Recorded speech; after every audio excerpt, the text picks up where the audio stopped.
All right, switching gears now, he is possibly one of the most compelling figures of the independent party politics. His rhetoric for the political establishment has defined his career and helped fuel third parties across the U.S. He has taken on Hulk Hogan, President Obama, and everyone in between. He was a wrestler, actor, governor, and military veteran, and now the author of a new book that compares Democrats and Republicans to gangs. Jesse Ventura certainly isn't one to hold back his opinions, and he joins me now to express a few more of them. The new book is called Demo Crips and Bloodlicans, No More Gangs in the Government, and Jesse is in our New York studio to tell me why. Hi there, Jesse. Nice to see you.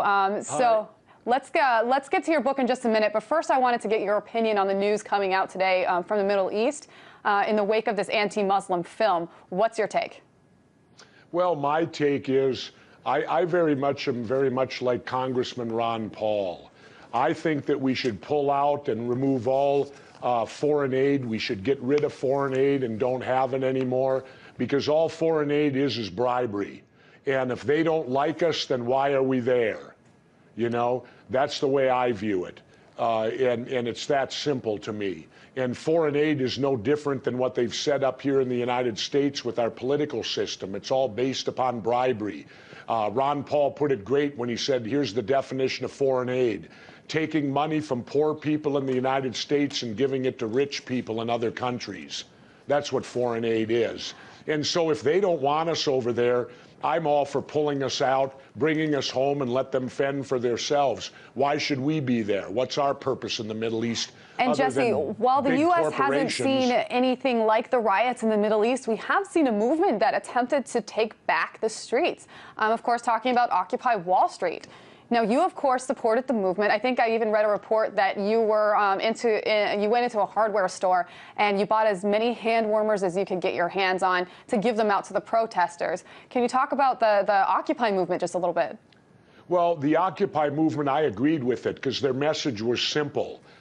They were asking Wall Street to quit buying our politicians, quit bribing our politicians. And I agree with that 100%. And every American in this country should have supported that movement, even if they didn't agree with why they were doing it. Because all those people were exercising what is supposedly their First Amendment rights. Instead, they were pepper sprayed and ran off with dogs. Well, maybe someday you're going to want to protest something and you won't have your First Amendment rights anymore either. They'll pepper spray you and run you off with dogs. We need to get back to the Constitution and the Bill of Rights and uphold them. I went to court against the TSA. Reasonable search and seizure. It got in front of a federal judge, and she ruled she didn't have jurisdiction. Now, how does a federal judge not have jurisdiction over a constitutional question? That's why I don't fly anymore today, because I refuse to be treated like a criminal at the airport. We need to remember in this country, and we seem to forget the great words of Benjamin Franklin, and that was, for those of you that will give up your liberty for security, you shall have and deserve neither.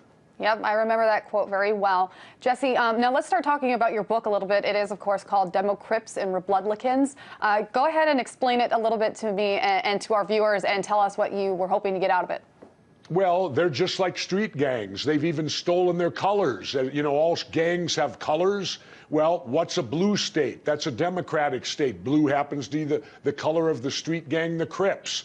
The Bloods, their color's naturally red. What's a red state? That's a Republican state. And their hierarchy and the whole thing is just like gangs. First allegiance is to the gang. Second allegiance is how the gang makes money. Third allegiance might be us, the people. We may be third, fourth, or fifth. I'm not really sure. But they are set up and they operate just like gangs. They acquire turf. If any third entity ends into the turf, the two gangs will team up to expel that third entity or absorb that third entity. So the mindset is identical to the street gangs, the Crips and the Bloods, and I apologize to the Crips and Bloods for having to do that to them. And Jesse, in your book, you said that the third-party movement tends to start whenever there is a crisis in the country. Do you believe that that was the case with the Occupy movement? It could be, but I no longer support the third-party movement. I now support the abolishment of all political parties. And I have pretty good people that stand behind me. In the book, if you read my chapter 2, you'll find that George Washington, the father of our country, Thomas Jefferson, and John Adams all agree with me that parties should not take over governments. And apparently we're not listening to them because we have the two-party dictatorship here that completely has taken control of our government. And in this upcoming election, I got news for you. It doesn't matter who gets elected. You are still going to have the same government going forward as you have right now.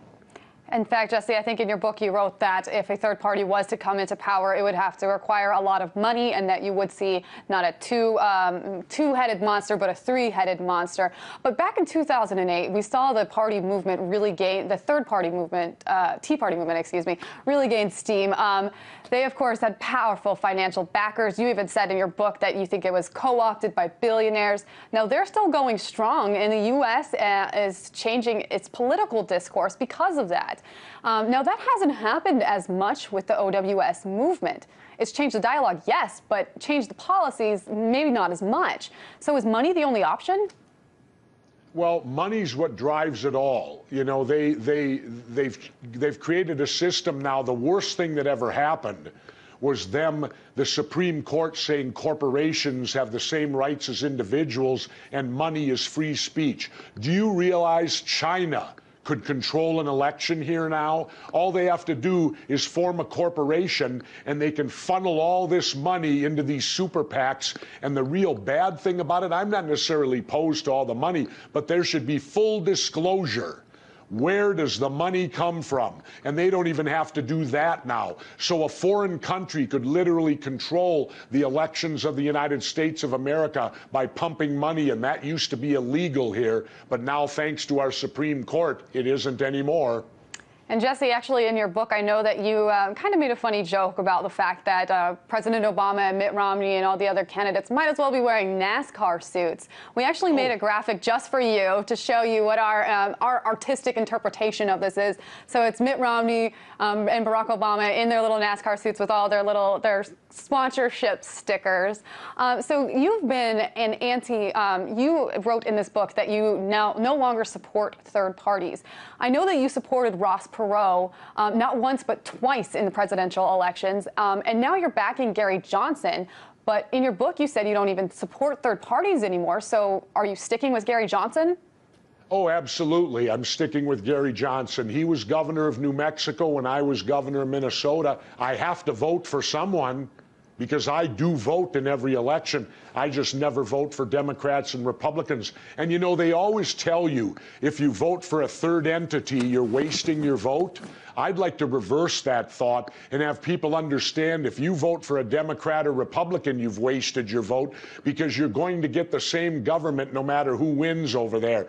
And I'm supporting Governor Johnson. I urge people, if they truly want to strike out against government, if they're angry against government like the polls say that they are, then do it at the ballot box because that's the only thing we have left. Support Gary Johnson, the Libertarian candidate for president.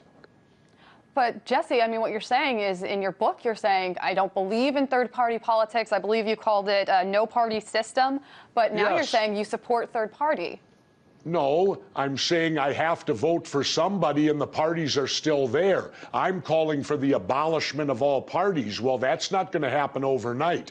But there's one thing we could do that would help immensely, and even at the local level. Why do we allow party names on an election ballot? Why not just the name of the candidate? That's done to support the parties because you don't even have to know who the candidates are. If you're conservative, you walk in and look for the name Republican. If you're liberal, you walk in and look for the name Democrat. Take those names off the ballot, Republican and Democrat or any party, then it becomes inherent for the voter to educate themselves. What does Joe Johnson stand for? Now, parties can still endorse a candidate the same way the teachers union endorses, the firemen and nurses union might endorse, but just get those party or gang names off a ballot. That would be a huge first step. You're not going to accomplish this overnight. This could take decades, but we need to start working towards that end, in my opinion. And Jesse, I know that you have also spoken out against voter ID laws and a lot of other things. We're going to have to get you your opinions later. Jesse Ventura, thank you so much for joining us.